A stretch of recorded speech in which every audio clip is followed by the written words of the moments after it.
दोस्तों, आप सभी को नवरात्रि की हार्दिक शुभकामनाएं। आज अष्टमी और नवमी दोनों ही हैं। माँ महागौरी और माँ सिद्धिदात्री दोनों का ही पूजन आज होता है। माँ शक्ति का अष्टम रूप माँ महागौरी है। नवरात्रि के 8वें दिन जो भक्त माँ महागौरी की पूजा श्रद्धा भक्ति के साथ करते हैं, उनके सारे असंभव कार्य सिद्ध हो जाते हैं। वे अक्षय पुण्यों के अधिकारी हो जाते हैं। माँ के समस्त वस्त्राभूषण और उनका वाहन भी हिम के समान सफेद या गौरवर्ण वाला वृषभ अर्थात बैल है। वस्त्र और आभूषण श्वेत होने के कारण ही उनको श्वेतांबरधरा भी कहा जाता है। माँ महागौरी की 4 भुजाएं हैं। एक हाथ में डमरू और एक हाथ में त्रिशूल है तथा अन्य 2 हाथ अभय मुद्रा में व वर मुद्रा में है।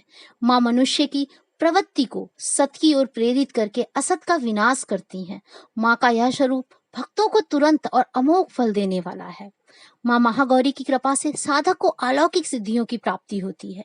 जो महिलाएं नित्य माँ महागौरी की पूजा श्रद्धा भाव से करती हैं, वे सदैव सौभाग्यवती रहती हैं, ऐसा कहा जाता है। कुंवारी कन्याओं को योग्य वर और पुरुष को सुखमय जीवन तथा आनंद की प्राप्ति होती है। श्वेत वस्त्र माँ धारण किए हुए माँ महागौरी भक्तों को पुत्रवत स्नेह करने वाली हैं। इनकी पूजा के पास शहद, कमलगट्टे, खीर से हवन करने से सभी कार्य सिद्ध होते हैं। नवरात्रि के 8वें दिन पूजा अर्चना कर नारियल का भोग लगाने से घर में सुख समृद्धि आती है।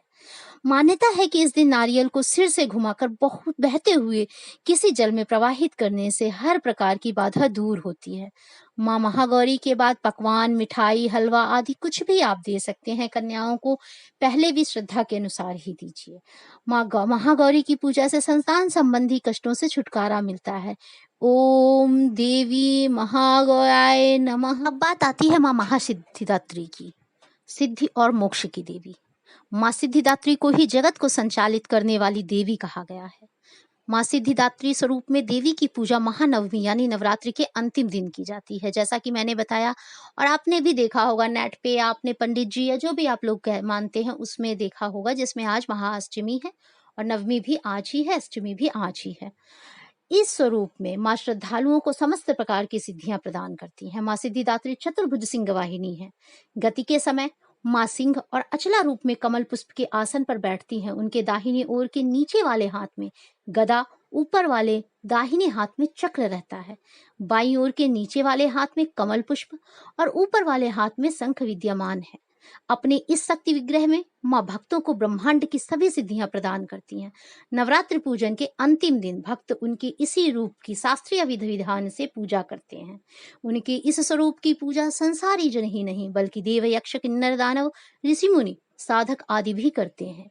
नवरात्रि के सिर्फ 9वें दिन ही यदि कोई भक्त एकाग्रता और निष्ठा से उनकी विधिवत पूजा करता है तो उसे सभी सिद्धियां प्राप्त हो जाती हैं।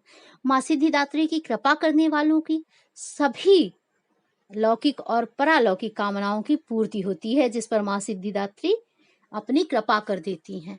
देवी सिद्धिदात्री सब प्रकार की सिद्धियों को देने वाली है। नवरात्रि के 9वें दिन उनकी पूजा आराधना, उनकी कृपा से मनुष्य सभी प्रकार की सिद्धियां प्राप्त कर मोक्ष पाने में सफल हो जाता है।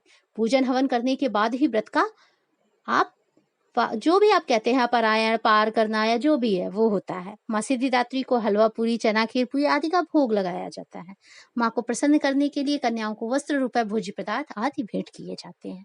पहले भी मैंने कहा है कि आपकी स्थिति के अनुसार जरूरी नहीं है कि आपके पास वस्त्र नहीं है तो आप वस्त्र कहीं से चुरा कर लाएं, कुछ करें, ऐसा नहीं है। जितना है आपके पास उसमें पूरी श्रद्धा से, पूरे मनोभाव से, पूरी आस्था के साथ यदि आप ये करते हैं तो माँ ऐसे ही आपसे प्रसन्न हो जाती है। ओम देवी सिद्धिदात्राय नमः।